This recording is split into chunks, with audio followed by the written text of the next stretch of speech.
Welcome to The Human Experience, a podcast about the stories we live out every day and the importance of championing the vulnerability and courage of the storyteller. I'm your host, Jennifer Peterkin, and it was through my own lived story of experiencing domestic violence that this podcast was created. By traveling the globe and interviewing each guest in person, I am convinced now more than ever that stories have the power to change the world. You can join our community of storytellers by subscribing, leaving a rating and review, signing up for my newsletter, following me on Instagram, and more. Thank you for being here. In a world full of noise, to listen with intention is an act of resistance. Episode 65 of The Human Experience is Samantha's story. Samantha is a health coach and osteopath that has a passion for wellness in every sense of the word. Like many of us, Samantha struggled with health and body image growing up. But after seeking out a health coach for herself, she found a sustainable avenue to wellness. By prioritizing the connection between physical and mental health, Samantha has been able to find healing for herself and, in turn, provide freedom and healing for others as well. This episode was recorded in Maidstone, Kent, England. Samantha, it's so nice to meet you. We are in Kent, where you are from, which I didn't realize, I've heard of Kent before, didn't realize how big it was. Yeah. How many towns are actually in Kent. I was like, Kent is the town, but no, it's a whole area. So, which has been very lovely for me. Thank you for living here because it's allowed me to get to the coast, which has been quite lovely and beautiful. So you are a health coach of some sort, yeah, which we're going to get into. So actually, why don't we start with that? Why don't we start with what you do now and kind of work backwards, because what you're doing now has really been impacted by your life before that, correct? Yeah, 100%. Awesome. So what I do, I help people with their relationship with food, and some people don't really know what that means. And it basically is like, if you struggle with you've been on a diet for as long as you can remember, you struggle to be consistent, you're stressing about food and losing weight, and it's just you're on this roller coaster and having these mental battles with yourself, binge eating, emotional eating, anything in between that can come with like digestive issues, mood issues. Just there's so many elements that sort of feed into it, and that goes under this umbrella of relationship with food. So if you do struggle with those things, I have programs where I just really get to the bottom of what the root causes are and help you with practical solutions and tangible things that you can do so that you can move forward in a healthier relationship with food and have this food freedom, which is another term that some people don't really know what it means, but I just feel like it really perfectly summarizes like so many things. So that might be you can go to a restaurant and order whatever you want rather than thinking, oh, I need to have the low calorie option. And then you just look at someone else's and you get like major food envy, or you eat what you want and then feel guilty about it later. And you're like, okay, I need to go on a diet immediately. And it's this whole cycle, and you start planning your meals and planning your workouts and trying to burn it all off. And you've just got this stress and anxiety about it. So it just removes all of that. Binge eating and emotional eating can be particularly distressing, especially if you've got these particular beliefs about what your body should be like and what you should be eating and how you should be behaving, all the rest of it. So it can be really stressful to experience that.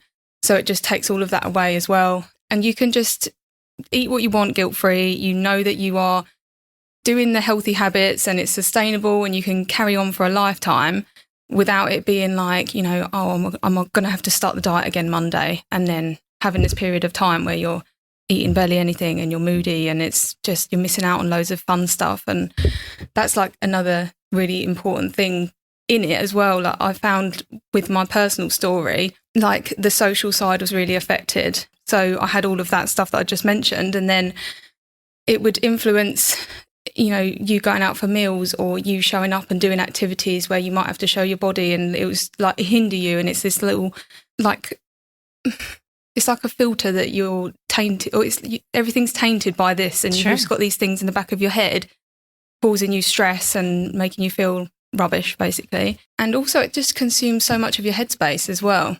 Headspace and energy. And if you can overcome this and achieve this food freedom, you can free up so much headspace and energy for other things that really are important to you and light you up. And I found that, and I just was like, I can't believe how much it really like consumed me. So yeah, basically working towards that food freedom. That's how I would describe it anyway. Yeah.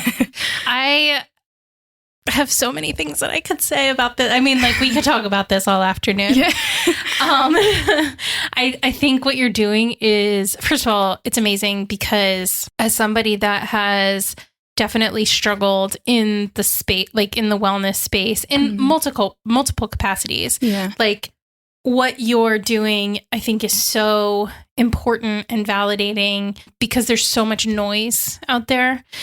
Yeah. And I think anybody that chooses to take the route of compassion is going to be successful, is going to be able to help people. So I love that. And I also think that what you're doing is so relatable. Like, I don't know any woman that hasn't struggled with this, especially. Yeah. And I know there's men that struggle with it too. It's not as talked about. Yeah. And there's a little bit of different societal pressures, but they also have pressures put on them as well. And they also have these feelings and this terrible relationship with food. So would you mind going into kind of what got you here? What, you seem very well established in what you're doing now, very confident, but I imagine it wasn't always like that. Yeah, 100%. So if I take it right back, it probably started when I was a child. So this is what you often find. It's just these layers that get added to your like bank in your mind that feed into all of these behaviours. So started off with childhood. I was always a little bit on the chunky side. I just love food, and that's not changed. I'm a big food. But I always was. And I wasn't unhealthy. Like, I was really active. I did loads of sports and things, but I just was a bit on the larger side. And I remember there's a few things. So like, I remember other children calling me fat. I remember my mum thought that there was something wrong with me at one point because I maybe had like a condition that made me gain weight. So she had me looked at by the doctors, and I remember being weighed and all the rest of it. I remember my mum, she used to do like workout DVDs at home, and she used to go on diets. There's like millions of diet books and things on the shelf that I can still see whenever I go around there. And it's just all of these little things that add in. And I think when I was a teenager, I was at school, and you want to fit in with other people and all the rest of it. And I thought, oh, well, this dieting thing, I reckon that could work for me, and that might make me feel better about myself. So I did a really strict diet, didn't really know what I was doing, but I just thought anything that I thought was quite, bad, I would remove from my diet. And I did lose a lot of weight, and I was really slim. But then that just sort of went up and down. And the real problem started when I went to uni. So my other profession is osteopathy. So I did my degree in osteopathy. And whilst I was there, it was very stressful. I had a lot of studying to do. I had no idea about self-care. I didn't know anything about emotions. I put so much pressure on myself to do well. I also was going into lectures underfed because I was still in this dieting mode, because I had this impression that I needed to be slim. It would make me more confident. It would make me more loved, whatever. And basically the accumulation of all of that and the stress led to binge eating. And that's when it got really bad. So that was so distressing for me, because I thought, oh my God, I can't believe I've just eaten all of that. Because basically a binge is like, it's not like you just eat something that you think you shouldn't. It's like this out of control, almost like frenzy. And it's like you are out of control. You eat so much in like really quickly, crazy amounts of food. You'll just eat absolutely anything. It's like almost like this like frantic stress response. And there's multiple things that feed into it. I don't know if you want to go into that, but let's just carry on with the story. And basically, yeah, these binges were happening. I thought, oh my God, this is taking me further away from my goals, because I know I want to look like this. This is what I need to be. So that went on for ages and that was horrible. And Yeah, so my way of de-stressing at the time was to go out and party. So I would go out, get really drunk, go to festivals, get really drunk. And I had a great time there, but then afterwards it would make me feel rubbish physically. I wasn't really in tune with my body, so I wasn't listening to any of that at the time. But it made me feel rubbish. It made my concentration poor, so I was stressing because I thought I can't concentrate on my revision that I need to do for my exams. And it was just like, oh my God, like this is just a terrible cycle. So this has happened for a long time. And I think throughout that period, I always felt like I wasn't confident. And it was, I do feel like that's probably like the underlying theme throughout the whole thing. I felt like I wasn't funny enough, wasn't pretty enough, wasn't thin enough, all the rest of it.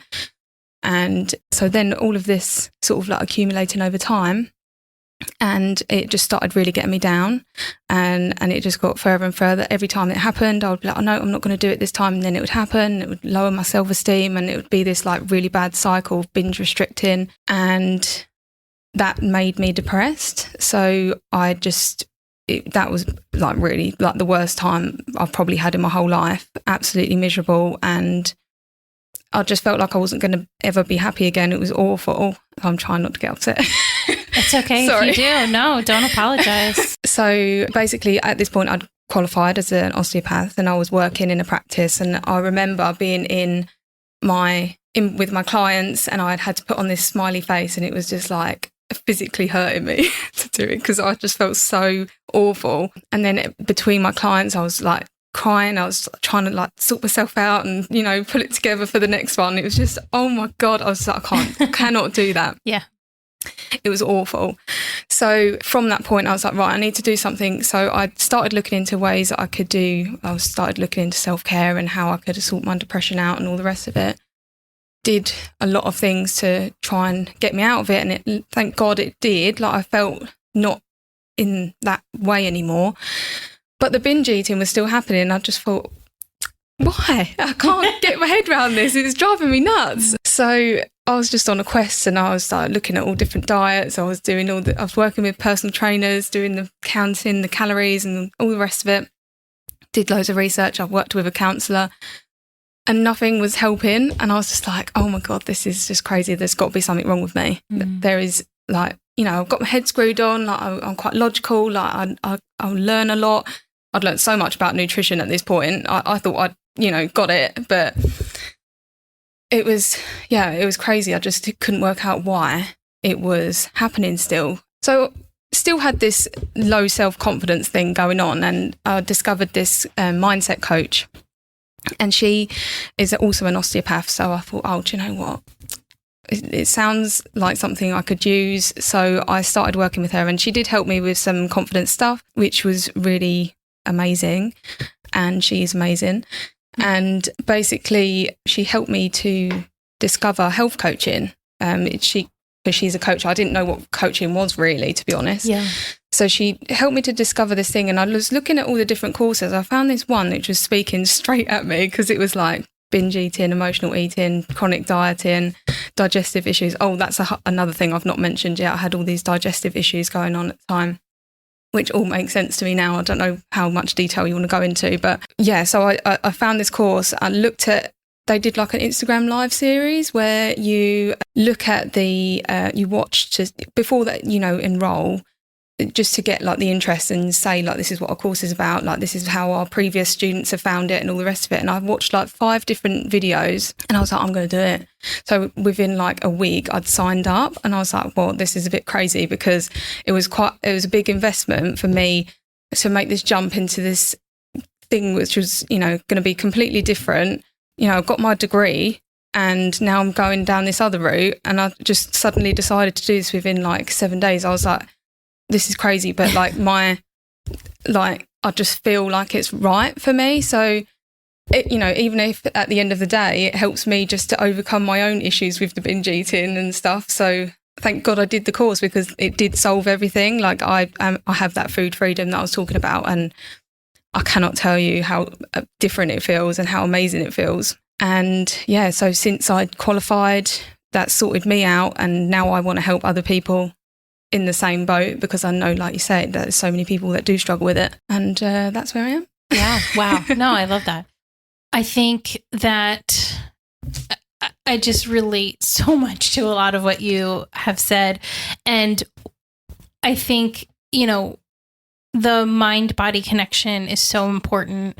It's such a big part of wellness in general and achieving goals for yourself. So what was it like to kind of be in these patterns of behavior? What was it like to work yourself out of that? Because I know it's not just a overnight, you know, you watched one video and all of the sudden everything was better, right? Yeah. So what was it like? What really took root that was different this time? And what was it like to kind of work through that? Yeah. Okay. So with regards to, because in my programs, I break it down into these different elements, which just makes it a lot clearer, because each part has got an important part to play. So like, for me, like I did have a little bit of tweaking to do on my nutrition. Like I wasn't far off, like I knew what healthy eating was, all the rest of it. But there was a little bit of tweaking that I needed to do. So increasing calories and increasing certain nutrients. So diet culture has led us to believe if you eat fat, it's bad. It means it's going to go onto your body. Or low carb diets are best. So like I was cutting those foods out. And actually your body's like, it needs it, it's craving it. And the more you deprive it, the louder it's going to shout to get you to eat that. So just some little tweaks there. I had to sort of break down some beliefs about particular foods. Like, you know, if I eat this chocolate or this cake, you know, that's bad for me. That's going to make me fat. Well, no, not if you're eating in like a balance overall and you do move your body and you do, you know, all the healthy habits just generally on the whole. And like if you do actually listen to your body properly, you can just stop in moderation, providing you have got that, you allow yourself unconditionally to have it. So if you are subconsciously thinking, I'm going to have to eat all of this chocolate now because next week I'm going to be on a diet again, and it's going to be gone and I won't be able to have it. So if you have that little hint of that mental restriction, you think it's coming, which sometimes you don't even realize you're doing it, then you're going to have trouble with that part of it. So you do have to be able to really let go of all of that. And that's what the coaching's for, is to like guide you and support you in that direction. So there's that side of it. Listening to your body, like physically. So when you eat the food, like how does it actually make you feel physically? How does it make you feel the next day? Does it give you energy? Does it make you bloated? Does it make you sluggish? Also, like the guilt side, like how does that make you feel? You need to be able to listen to your emotions and work through that as a whole separate thing. So I've recently had a very emotional period, literally within the last 2 weeks. It's been very bad. Oh no. But I did notice that even with those really strong emotions, like I have responded so differently now to what I would have done in the past.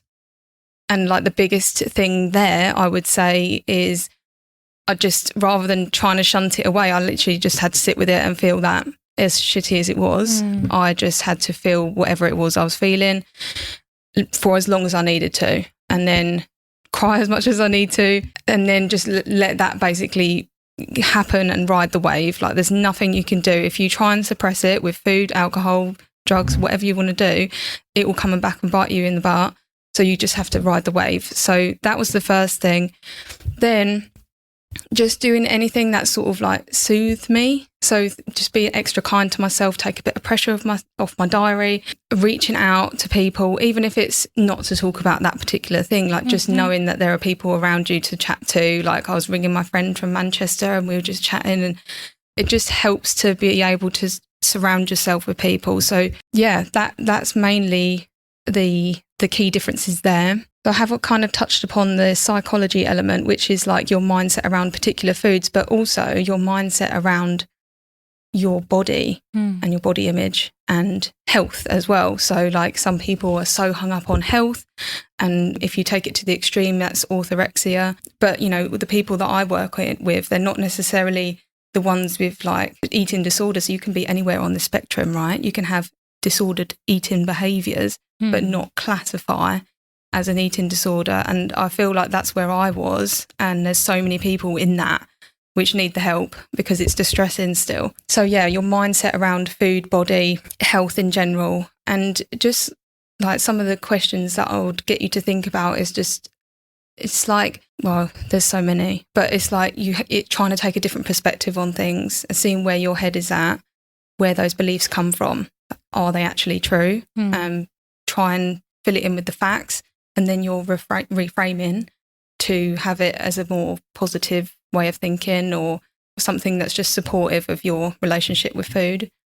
And then just lifestyle habits as well. So building habits, getting good quality sleep, managing the stress, drinking water, like just all those basics, but just crafting it around your life and your schedule so that you do tick those boxes consistently. But one of the big things that I value and I always go on about is balance with everything. So like I will never say to you like you have to eat perfectly clean, like you can't go out and drink alcohol, because like I know with me personally, like yes, I'm a health coach and I know the impacts of certain like foods and alcohol and all the rest of it, but I believe that like we are here to enjoy ourselves and we're all going to die at some point, as morbid as that is. Like you need to pick and choose like the moments that are going to bring you as much joy in life and like the value in that. So like if you have a couple of cocktails with your friends and you have like the best time ever and you're all having such a laugh and you're all merry and it brings you so much like pleasure and joy that way, then I'd say go for it. Yeah. Like I don't want you to be restricting. Like maybe if you do it excessively, we need to figure a way of like moderating it slightly, but like we can pick and choose and be intentional about like what we're doing. Yeah. And I always say that you need to have that balance. Otherwise you won't be consistent with anything. That's why a lot of people fail with diets, because actually they do want to have that wedding cake. It's their friend's wedding. They don't want to be restricting, or they don't want to have to, I don't know, bring a home cooked meal when everyone else is eating like lovely food at a nice restaurant. Like it's just, I just think we need to bear in mind that we're here for living and to enjoy life. And at the same time, you can still work on all of those healthy habits in the meantime. Like it's just about balance. Yeah. No, I agree 100%. Balance, like you already alluded, there's a spectrum, right? And so, if you're so focused on only putting clean, quote unquote, clean things into your body, you're checking one box, right? You're checking the physical box of like, yes, this is only fuel. It's purely fuel. Yeah. But there's a lot more to wellness than just our physical being, as you have also already kind of alluded to and spoken about. I think that, going back to when you kind of started your story of, being bigger when you were a child and having, your mom be the like buying into all of the diet culture stuff, which was, I don't know when diet culture wasn't really a thing, to be honest. Yeah. I know that we're probably similar age, and the 90s and early 2000s were extremely difficult if you were not a size 2 or 0. But can you talk about from that perspective, because I do think it's different, and I'm saying this as somebody who also experienced it. I do think it's different when you have grown up in a body that has never looked like what the quote unquote ideal body has looked like, or what your peers have looked like, versus, somebody getting older, hitting like their 30s and just starting to put on weight because their metabolism isn't working like it used to, like in their 20s and their teens and stuff, but who grew up in a very like, and I strictly say this within the context of this conversation because I don't want to diminish anybody's life experience, but who grew up in an easy way where this is concerned, right? Yeah. They had the quote unquote ideal body. Mm-hmm. Yeah. So I would say, depending on the person, obviously, and all of their lifestyle. I think all of the things that are fed into how they're programmed and how their brain works, like both cases can be difficult depending on the person. But if somebody has started off when they were, younger in a body that isn't in that ideal, this is in quotes again, in this ideal body, I feel like that just adds so many more like thoughts and beliefs about, well, things that will knock their self-confidence, because this is what happens every time, right? Every single little comment that someone can make, or any indication where you think, oh, I should be looking that way, but I don't fit in that, every single little thing that adds to it just adds to this bank, and it just affects your self-esteem and your confidence. And I feel like these cases, like the patterns can be harder to sort of remove a little bit, but it can be done. You have to understand the roots of it. You have to know where they come from, and then just tackle it, each little element. You have to take it step by step. But I do feel like it's hard for those people because they feel like they don't fit in.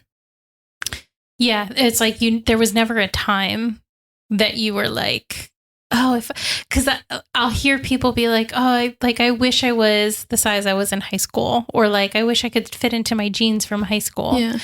And I'm like, yeah, me too. But also like my jeans in high school were not what my friends' jeans in high school looked like. You know what I mean? Yeah. So I think the psychological aspect of wellness is such a huge thing to talk about. And I know that it's being more and more talked about because of people like you that are doing things that you're doing, which is so important because, prior to that, again, growing up in the 90s and early 2000s, where it was like everything was about your, health was just about how you looked. And there's still a lot of that out there as well, a lot of the stigma. And so, there was no kind of allocation for other things going on, whether it be physical or mental and emotional as well. So I think the psychological burden of people that have always struggled in a, again, quote, the not ideal body for whatever society says at the time, because that also changes, right? It's really difficult to kind of undo, I think, the psychological aspect of it when it's been so ingrained in you. And it does take more work. I also think that, especially as growing up with that, as a child, intentionally or unintentionally, having food policed in a morality way and you've also kind of alluded to this as well, what's quote unquote good food and bad food. And instead of just thinking of it as food and like when to, indulge in what and whatever. And so having like these really restrictive notions around food in general, perpetuating the cycle of self-hatred when you have quote unquote bad food, getting into these binging cycle. I mean, it's all connected, and it's so hard to, I think everybody struggles with this to some degree, right? Yeah. Even if they're not talking about it. Yeah. So, yeah, you are on the internet. Yeah. So I would really love to hear your perspective, because I'm sure you've seen some really fun and wild things on the internet revolving around health and diet and, weight, all of it, nutrition. So what is your perspective now with the fact that it's so accessible it's so easy to comment on things that everybody's doing without having any knowledge of it, and the diet and wellness space and culture of that's kind of on the internet, because there's a lot of different pockets of it, and obviously not all of it is helpful. Yeah. So that is very important, because when it comes to, there's so many people making claims online about what you should be eating, like this diet's best and that diet's best, or you should have this product and you should be doing this. There's so much of it. But unfortunately, you can't trust everything. So the research needs to be of a certain quality to be able to say that's trustworthy. And a lot of these claims are based on research, if any research, that is poor quality and it's not sufficient. So you do have to be careful about like what you listen to in the first instance. And this is why I always say like the information you get from me is trustworthy, because when I did my degree, I had to do a dissertation. And I had this whole module on, I had to pick apart scientific research, and oh my God, it like was so boring, but like I know how to do it is what I'm saying. And it just takes the stress out of like for you guys, like you can, trust what information I'm giving you is science backed. But when it comes to, what did you say about just the people commenting on things? Yeah, like the whole online sphere of there's a lot of stuff to say about that too. So. I feel like it is just a bit of a minefield and everybody's shouting to try and get their voice heard. And I find it quite stressful, to be honest, because like I said, firstly, you can't trust everyone. People have quite often not got your wellness at heart, like they just want your money. So you do have to be careful in that sense. But yeah, I see all different people making different claims, and I want to just shake my head. I don't know. It's just it makes me mad. Like to be frank, it makes me very mad. Yeah. It's in a few different areas. One of them being the dishonesty of it, right? And you've got like, we're very much an influencer culture and celebrity culture, and like pushing products and things that are just not only are a waste of people's money that they may not even have to begin with, but could actually be harmful for you, right? You do have to look into it. It's a little bit scary actually if you really dig into the like list of ingredients or like the processes and stuff. Like they don't disclose everything. Like you can't see, they're not very honest. Like and that is a bit of a worry, really.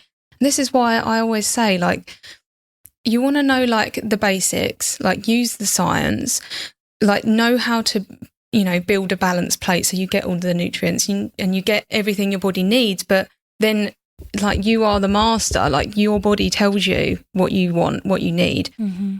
If you can really tune into that, that's going to give you your answers. Like don't listen to, loads of people just saying different things on the internet. Like your body's going to tell you what you want and what you need.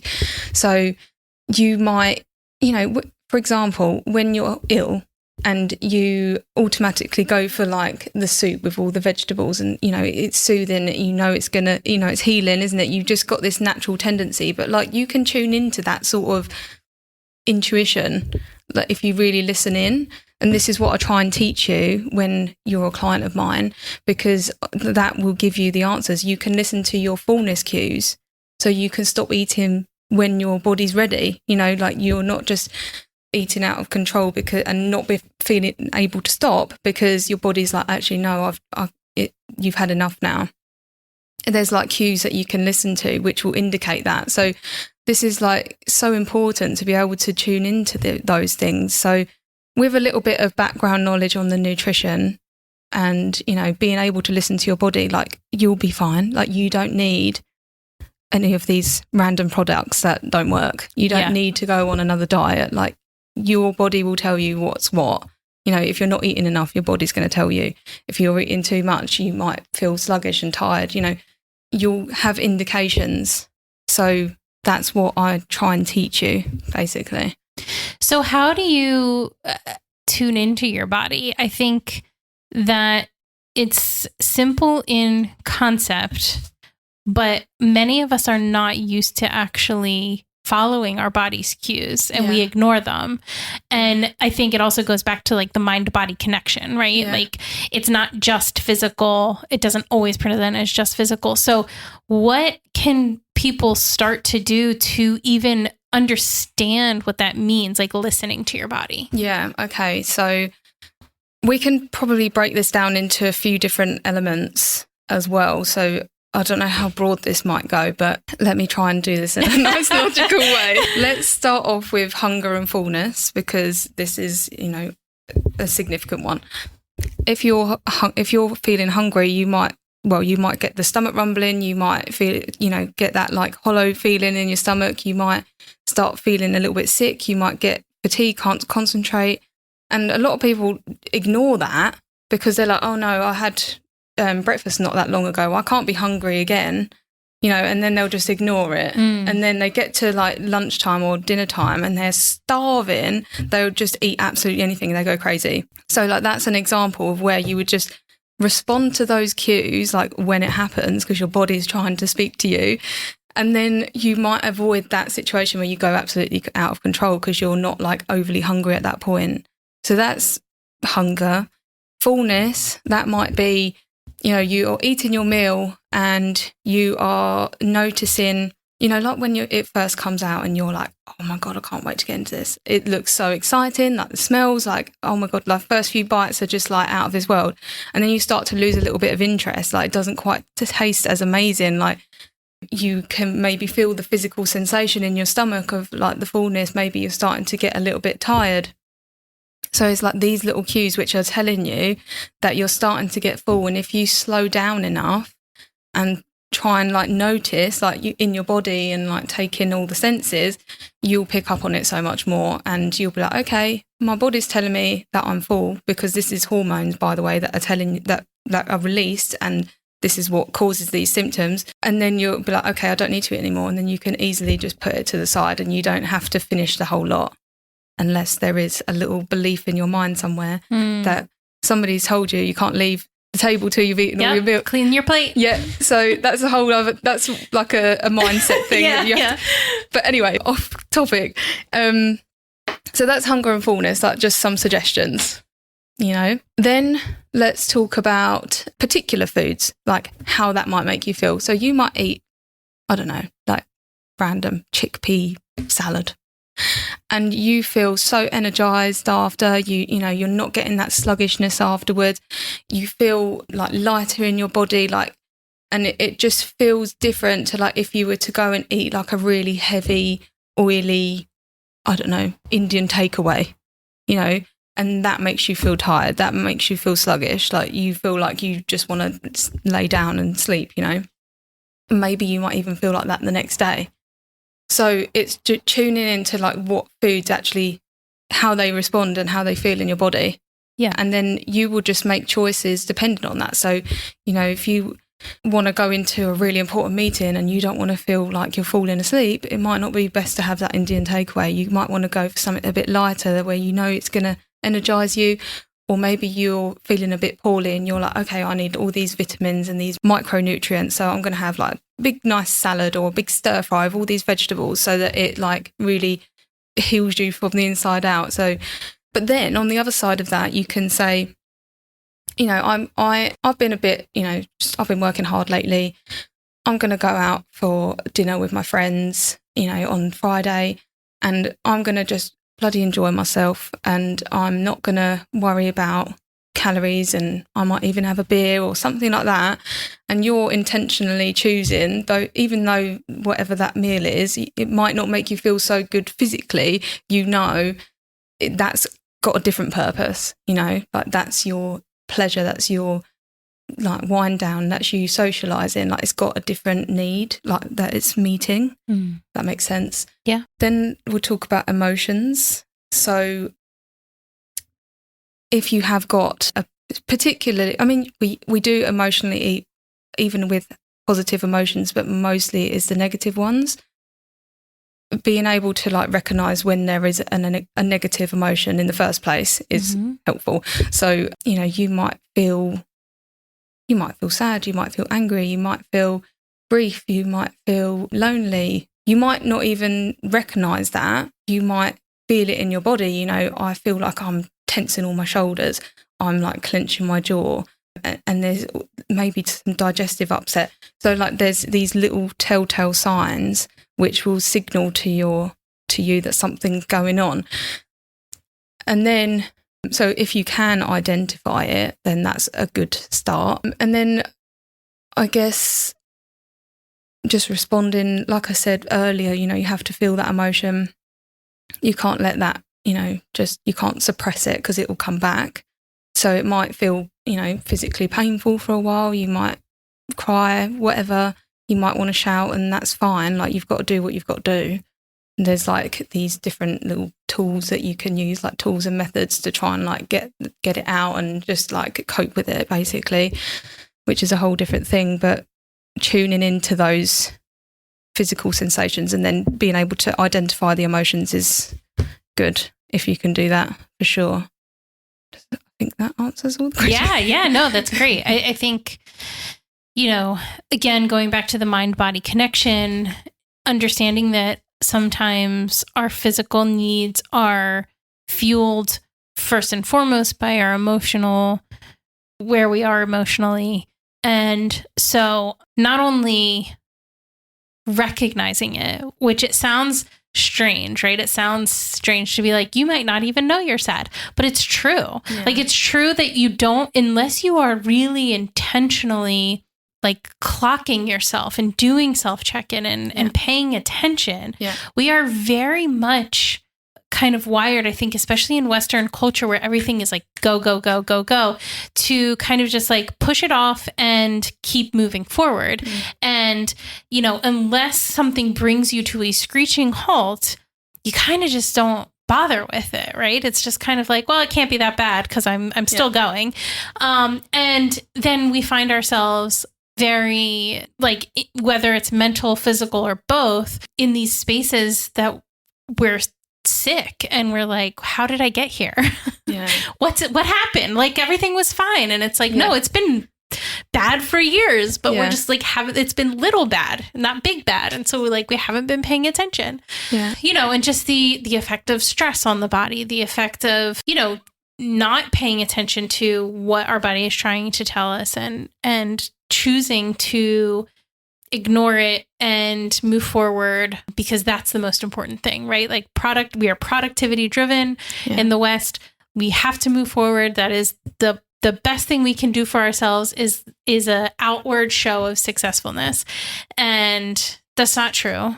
Like, we know it's not true, but it's hard because not everybody around us is believing that. And it can be hard when it can be hard to get into this practice. And I'll just even go to mindfulness, right? In general, like, not even specifically food, but just mindfulness in general. Yeah. It's hard to start. Yeah. Right? Like, it feels really annoying to be like, wait, I have to stop and do what now? Like, I don't want to.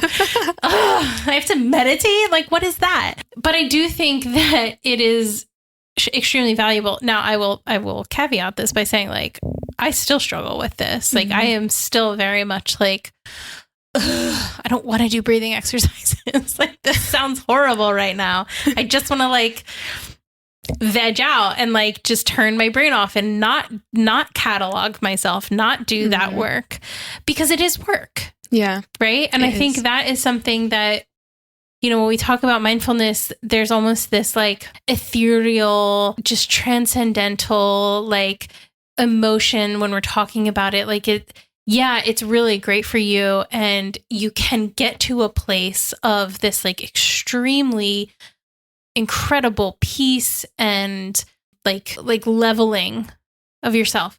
But to get there is work. It's not just like like all of these practices, you're not going to be outwardly sweating and moving through that. But internally, it's a lot. It's uncomfortable as well. It's very uncomfortable. And that's why people don't do it, because they don't want to face it. Well, yeah, that's true. That's very true. Much like, many things, I think. But you're right. It's to sit with ourselves is a very difficult task. Yeah. If we're not used to it. Even if we are used to it, sometimes we don't want to do it. Yeah. But, I think, again, you're in the online space of health coaching, specifically around food and your relationship and food freedom. What kind of is your... I mean, I know the answer to this, but I still want you to talk about it. People make a lot of judgments based on the way that somebody looks, but may not know. I mean, they don't know the other things happening in their life, whether it's actual like illness that is invisible, like you're not seeing it outward, or whether it's mental and emotional pain, stress, whatever. How do you kind of educate people in general about what it means to be healthy and why it's not what we think it is a lot of the time? So it is a bit of that is also a minefield, like trying, because you are really up against it, trying to change the way that society views it, and I definitely don't think it's an easy task. And there are definitely good steps in the right direction that are happening. There's stuff about body positivity. There's different movements about health at every size, that's a fantastic book. I think everyone should read that, to be honest. I think that's Linda Bacon. I could check it in a minute. But yeah, it says that it's not necessarily the weight that someone carries that is the problem, because you can have more weight than the next person, but if your blood's fine, your cholesterol's good, your blood pressure's good, you regularly exercise, you eat all of the nutrients you need, you're getting all the micronutrients, if you're doing all the healthy habits and internally things are healthy, that's fine, and it's not anything to do with the weight. But unfortunately, even the medical system has adopted this belief that it's the weight that's the issue, but it's more like the behaviours that lead to the weight gain, which is not strictly true, because obviously certain medical conditions can cause weight gain, various things, but it's more the behaviours. So the way that I approach things is I try and help people with their mindset about weight and body image and all the rest of it, and give them those facts. There's plenty of studies that I could share which support that line of thinking, but just trying to get them to I try and get them to visualize like where they think they'll be if they were to lose the weight. Like, what would they be doing? Like, how would they be? How would they feel? And if 9 times out of 10, probably 10 out of 10, you could do all of those things right now in that body that you have. So why don't you do those things? You don't have to wait till you're in a smaller body to do those things. You can feel sexy, you can have confidence, you can wear clothes that, are bold and whatever. You don't have to put this limit on things. Like, I know that it's very, very difficult because of the way society views things, and I wish that I could just shake everyone and like change that. But, it is ultimately that it comes down to you having true self-acceptance and just, knowing what brings you value in your life, what brings you joy, like being intentional about, when to indulge, all the rest of it, but still ticking off the healthy habits, like on the regular. And that's that. Like, it's the acceptance of you as you are. And that you might have to like work on different elements, like, how you feel in clothes, like when you exercise, like there's all different parts that feed into that. And it's a big job. But if you start with yourself, then that will have a ripple effect on other people. And then, you can deliberately sort of unfollow particular accounts that are, diet culture based, and you can choose what you filter out, like what you want to, feed into your brain, because the more you do that, get rid of the stuff that's not helpful, bring in stuff that's more like body inclusive, all that kind of stuff, work on your mindset, then over time you'll just really start to believe that, and that will just become your reality. So I don't know, does that answer your question? Yeah. It does. Yeah, no, I think that there's so much. First of all, it changes, right? Like what society deems as great or beautiful or whatever, strong even, changes. Yeah. I think one of the things that like we have to remember as consumers too is that companies are marketing to the masses, right? So like it's not that every marketing campaign is bad, or that it's like it doesn't mean anything. Like I think Dove Beauty has like the whatever beauty at every size campaign. Okay, it's not that is bad. It's a good message. But at the end of the day, Dove Beauty doesn't actually care about you. Dove Beauty isn't going to like change you. They're not going to be there for you, right? And so like if that is part of it's still part of diet culture, because it's still just marketing to the biggest common denominator, right? Like that is where the trends are, so that's where everybody's going. And yeah, like it's good for everybody to feel represented in culture and media, but as long as we remember that, like still a very shallow representation of acceptance and healing. And so like we still have to do the work, like individually, we still have to do the work. And I do think it's a lifelong thing, right? It's not something that you do once and then you're done. Like once you achieve, which I think too is a big byproduct of diet culture, right? It's like your goal weight, or your goal that you want to achieve in health, whatever that is, even if it's not weight. But once you hit that goal, like then what, right? Like do you stay on that path? Do you go back to doing what you did before? What does that mean to you? So, I think health is a constant journey, no matter what kind of health you're talking about. Yeah. And it's hard. It's difficult to, I don't care who you are. There are voices everywhere just driving home how not good enough you are.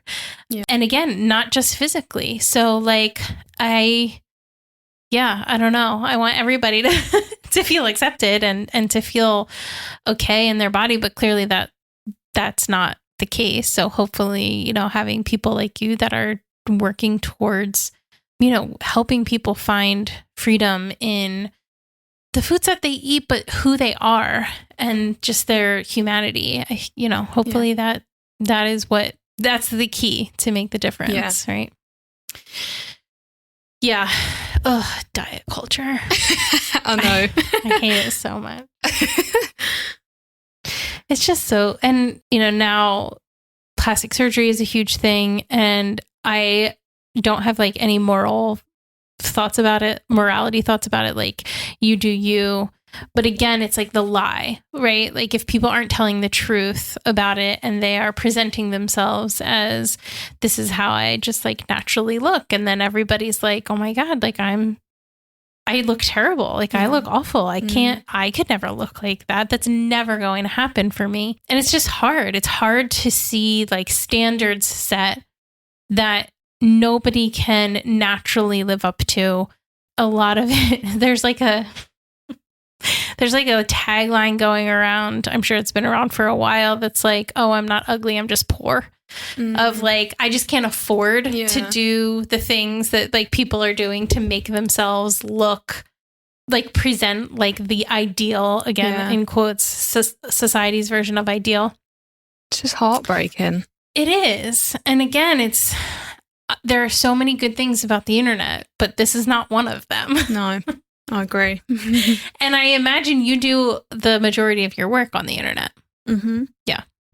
Yeah. Which is fine because I'm very solid in my message. And like you said, it is about like you as a person and your identity and your self-acceptance and you just being solid within yourself. That's the work that I want to do. Like, yes, there is the food stuff. Yes, there is the exercise and all the rest of it and the healthy habits. We'll cover all of that, no problem. But really, when it comes down to it, that's the root, and that's what that's the message that I'm sharing. That's where we need to do the work. So yeah, I know I see so many other accounts which I look at it and it's like the opposite of the message that I'm trying to share, and it is frustrating.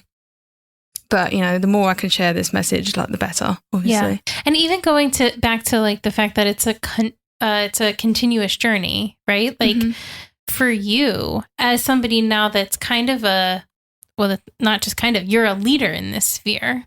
But as somebody that struggled, like, I do think there is something to people that have struggled themselves getting, finding their own healing and then turning around and helping people, rather than you just being somebody that like had never had any experience with this before and had a passion for it and decided to pursue it.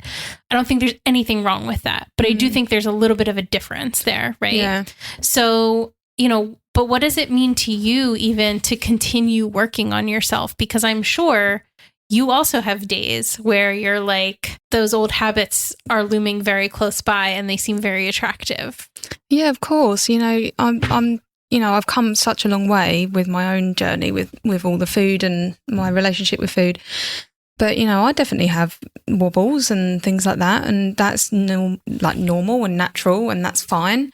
It's just knowing how to not let it spiral, because, you can't really control your thoughts. They'll come up and you'll have different things. You'll be thinking certain things about your body and the food and all the rest of it. But it's knowing which ones to sort of just, ignore, and to recognise where the deeper problems lie. Just having the self-awareness is really key in that sense. So, yeah, I'd say I'm definitely on a journey still. And, it's different as you go through life as well, as your body ages, maybe pregnancy, your body changes. Like, there's different things that you have to come to terms with. Maybe you might be hopefully not, but you might have an injury where you can't exercise.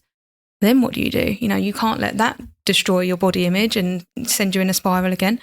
Or maybe you fall ill, and you have to, if you really do truly heal your relationship with food, if those things do happen, which hopefully they don't, you will be fine in this sense. Mm-hmm. And it's just being in that place, because life is going to happen to you. Like, things are going to happen. Your body's going to just change anyway. Like, you're not always going to stay the same.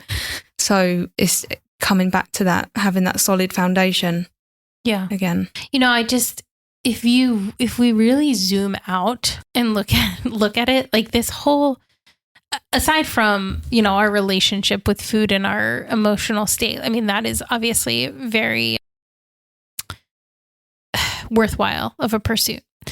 But in terms of like the diet culture and the societal standards of beauty and all of that junk, like, if we really zoom out, it does very quickly fall apart. It does very quickly not matter anymore, But it's hard. It's hard to zoom out when you're living in the very zoomed in version, when it's all around you, you're being bombarded with it all of the time. And again, especially women. But on that note, I would love for you, do you have male clients? Yeah. Yeah. So I would love for you to talk about a little bit like that, in terms of how men struggle, but it's I'm sure a lot of the same ways, but don't have the same necessarily access, or it's harder for them to kind of pursue, especially like a holistic version of wellness, and just the stigmas put on men in particular. Yeah. So, I feel like they just, when it comes down to it, they have similar kind of root issues. The guys that I have worked with, I can definitely think of like an underlying theme of confidence for sure. And that's just affected their relationship with food in different ways, but looking, at the cause of it all, like, that's where they said, I don't feel confident. And I think they do have like the diet culture influences as well. Men are, there's this perception that if they are tall and muscular and, they are assertive and, all the rest of it, then that's like this quote unquote ideal for men. I guess it sort of relates back to this like alpha male thing, doesn't it? Unfortunately. Yeah. So, and that's what, society is saying that they should be. So they have got similar kind of thing. I know that they're not, well, some people obviously are, but some, they don't want to go and have the lip filler and things like that. And, breast surgery and whatever is a little bit different in that sense. But it's still the same thing. Like there's this ideal standard that they are trying to strive for, and because they don't meet that for whatever reason, they feel not good enough, and that can reflect on their relationship with food. Yeah. And again, there are men that have grown up with that narrative, if they've, looked different than their peers. I do think it's one of those things that while it's getting better for women in terms of like access points to, and even like conversations around body positivity and all of that. And I think that diet culture has been especially terrible to women, and our entertainment industries and media industries have specifically been very disgusting towards women. Yeah. But I do agree that men absolutely deal with societal standards that are completely made up, and they shouldn't matter, and that there is still a pressure to look a certain way and to behave a certain way. And so what I do think men don't have quite enough of, or enough access to, and not even like physical access, but the mental and emotional access, because it's not like standard for them, is services like yours that to specifically focus on mind-body connection, that aren't just like, hey man, like here's your diet, drink this protein powder, and like go lift 400 pounds, set your PR, whatever. And there is so much healing, I think, for any human being to be done when you actually look at both sides of the coin, and not just, here you kill yourself in the gym and eat, chicken breast with nothing on it and broccoli for the rest of your life. Good luck. Yeah. That's the key. No, I agree. I do think that women would probably be more inclined to go for a service like what I do. But I mean, I don't say that my services are for men or for women, but I do have a equal balance, really. That's great. I have done so far, I'm so glad to hear that, actually. I think that's wonderful. Yeah. I think it only helps us as a whole, as a society, when we are, as human beings, choosing to like find that peace, be mindful, access our emotions, not ignore them, all of that stuff. I think it only helps us move forward together when we all are participating in that. So that's wonderful. Was there anything with your story in particular that we haven't covered?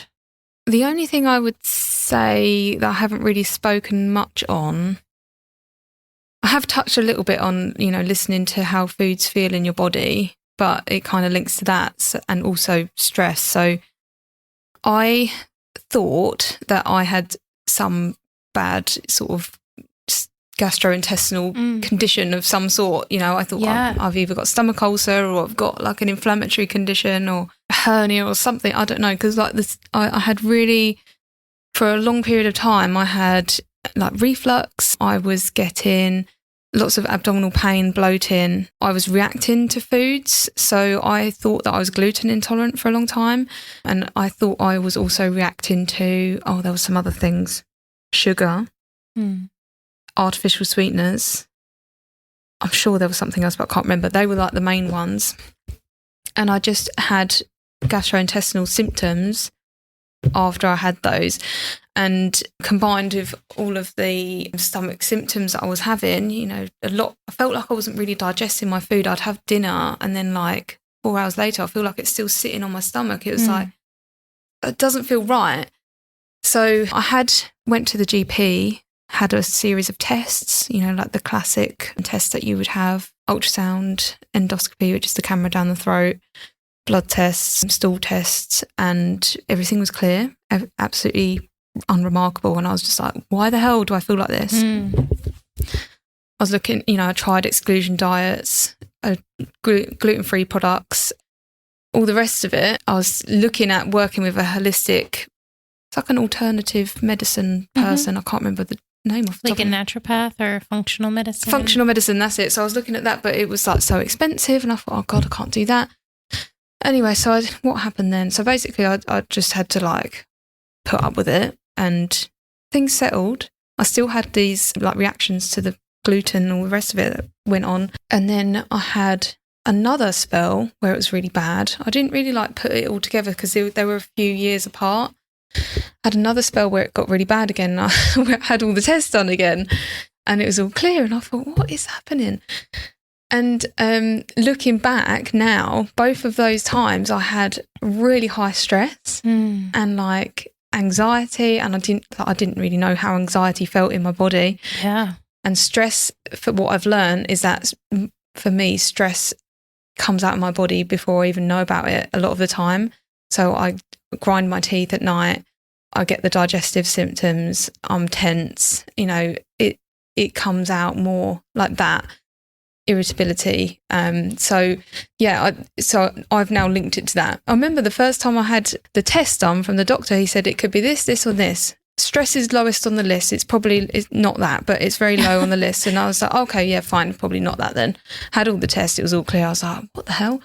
So yeah, I'm pretty sure it was the stress. So obviously now that I know how to manage it a lot better, I do get the symptoms when I'm highly stressed, but I know what's doing it now, and it's not that extra layer of worry. So that's reassuring at least. And they are less as well. You know, if I do have a stressful period, I don't get them in the same way as I did. With regards to the food sensitivity, I don't have any of that anymore. I can eat bread, you know, I can eat gluten and enjoy it, and it's fine. Like, I don't react in the same way. It's like crazy. And I think that's because, firstly, the stress and emotion side, like I'm dealing with things a lot better. Having an understanding is also helpful. And then the habits that I've built, so like gut health.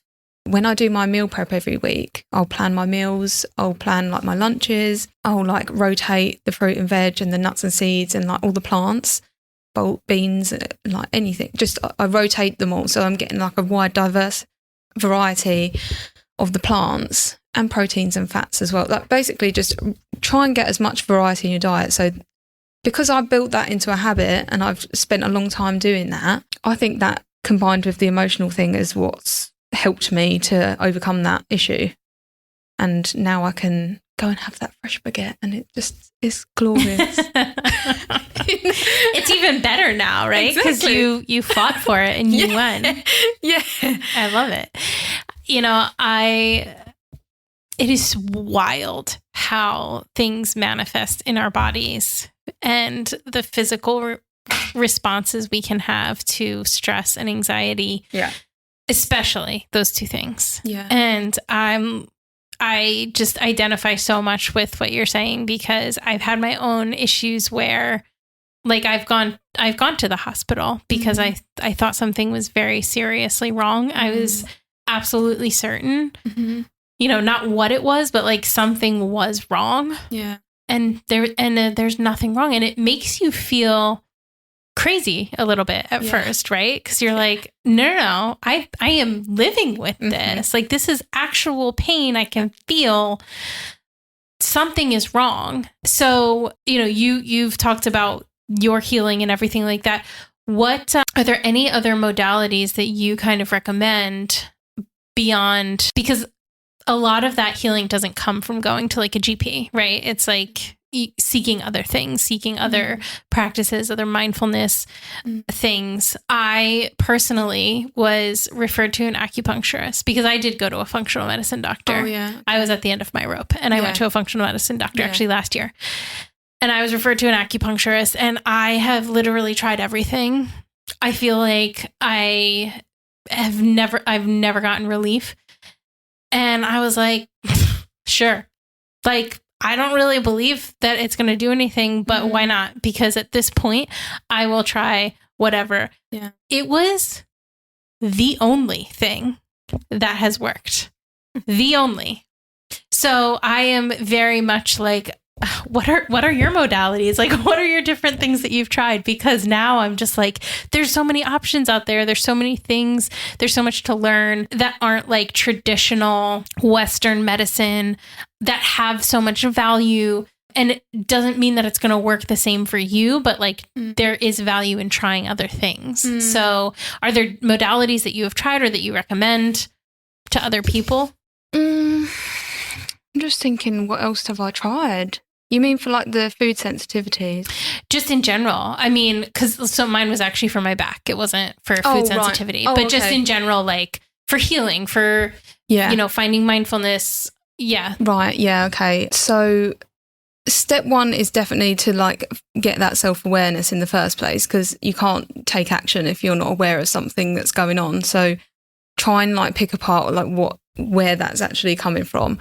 I do, because I'm an osteopath, I am big on holistic approach. Like I do try and really incorporate that into my treatments when somebody comes in like with back pain or whatever, that I will look at everything that person is doing. So what do they do for work? Are they spending a lot of time sitting in the chair? Do they have to lift things? What is their home situation like? Are they like looking after an elderly relative? Like what kind of stress is that person under? What are they eating and fueling themselves properly? Like what is this? Have they got flexibility? Have they got strength in their muscles? Like is that preventing injury?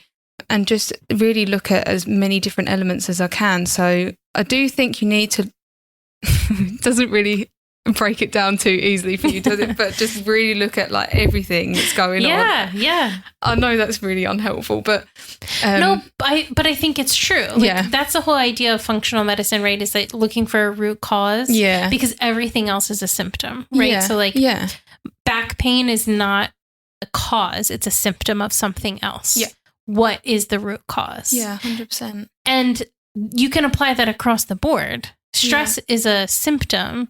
Anxiety is a symptom. Like where is it coming from? Yeah. And so trying to pinpoint that is the best thing that we can do for ourselves. Yeah. And that doesn't mean that we don't seek external help. It doesn't mean you throw everything away and say, well, now that I know I'm stressed, I don't need anything else from, anybody because I've figured the problem. Well, you still need to deal with it. You still need to figure out how you're going to manage it. Mm-hmm. And sometimes that does take Western medicine and, medication and all of that. Like it's not all bad, but there are other things as well, right? That we can be incorporating. Definitely. And I do think that obviously with some Western treatments and medicines and things like that, it definitely does have its place, but you can do a lot without that as well, and I do believe like it's quite simple really. Like you don't have to have all these fancy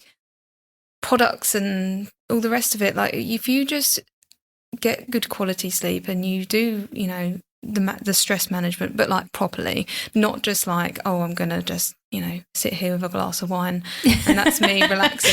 If you like really do it properly, dealing with those emotions and managing it and fueling yourself properly. If you've got a physical thing, like maybe you do need like the actual manual therapy or acupuncture, massage. So there's so many different avenues you can go down, and I think if you are overwhelmed by it all, that's when it's good to just start with someone that you trust. Mm-hmm. And just to like someone who is, they do think in a holistic way. Some people will be quite narrow-minded and they'll just say, right, no, this is what you want. This is the only way.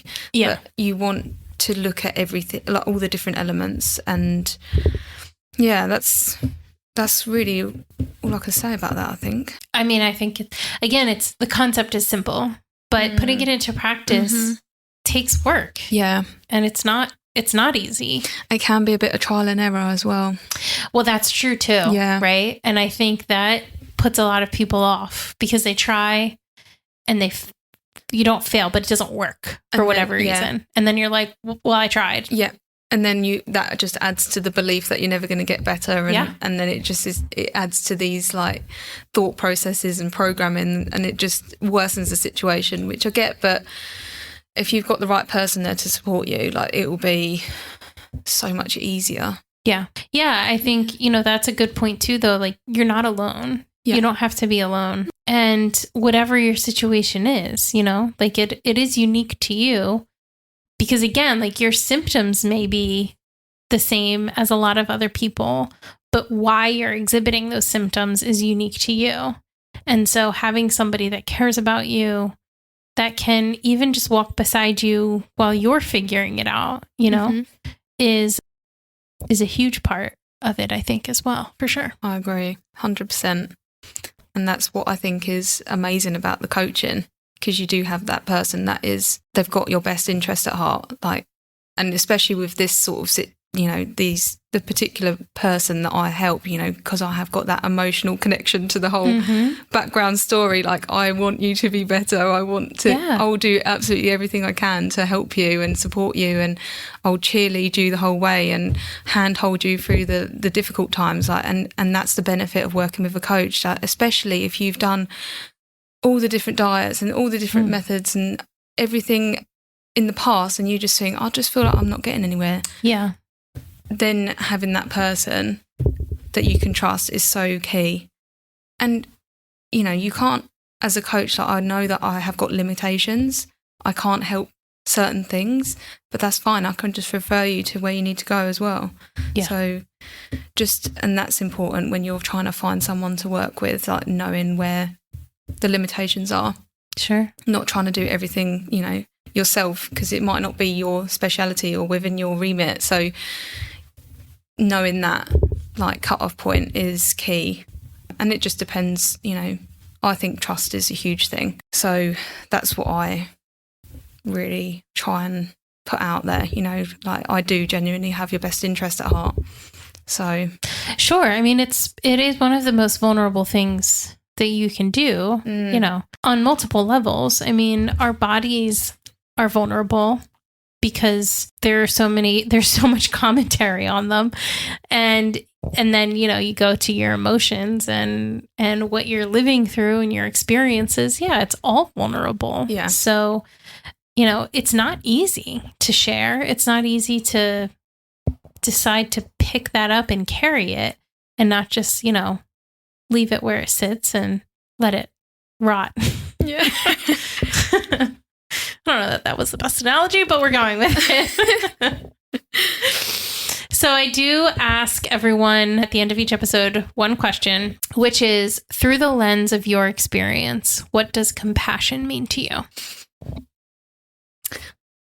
Oh, well, compassion is a really big thing in everything that we've spoken about today. If you don't show yourself compassion, you're just going to beat yourself down and really not get anywhere. And I'm sure many people that are listening to this, if you do struggle with this kind of thing, you've tried being, not compassionate, and look where that's got you.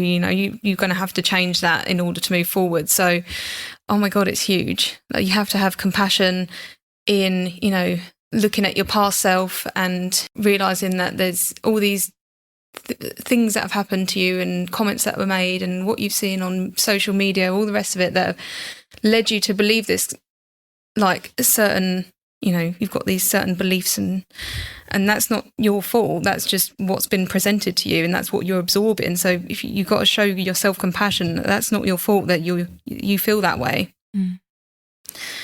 And then I think, if you are in that situation and you're dealing with tough emotions or binge eating or like stress and anxiety around food and body image and all the rest of it, like, you have to be compassionate, because it's a hard thing to deal with. And, I just think, it's the thing that's going to allow you to move forward, because if you don't have the compassion, you're just going to be in this, like, negative thought process, these negative cycles that you really won't break free from it. So compassion is really big in that sense. Yeah.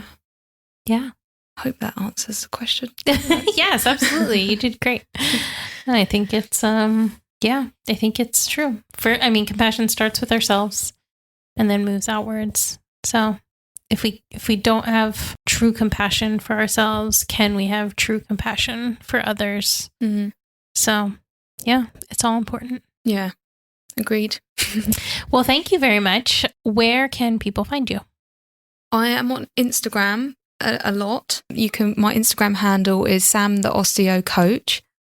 And I do have a Facebook page called Discovering Wellness. You can find my services and all the programs that I have on the link. Is it going in the show notes? Yeah, it'll be in the show notes. It's discoveringwellness.co.uk/services, and you'll see the different programs that I've got on there. You can book a discovery call with me if you just want to have a chat about where you are, whether something is right for you, because I want to make sure it is. So there's the link on that page. You can just have a little chat with me, like no obligation, just see if it's right. And yeah, that's great. it. And do you work with people all over the world or just in the UK? No, anywhere. Awesome. Yeah, I have flexibility. Wonderful. Well, that's great. Well, yeah, we'll definitely link to you in the show notes and people can find you that way. Thank you so much for having me. It's lovely speaking to you. You too. Thank you for listening to The Human Experience. If you enjoyed this episode and you'd like to help support the podcast, please subscribe, share it with your friends and family, share it on social media, and rate and review it on Apple Podcasts and Spotify. You can also support the podcast financially by going to my website, thehxpod.com, linked in the show notes, and clicking on Donate. It takes a lot of time and resources to create this podcast, so every little bit helps. Everyone has a story, and I'd love to hear yours. So be sure to check out the show notes for more information about how to stay in touch. Do good and love well.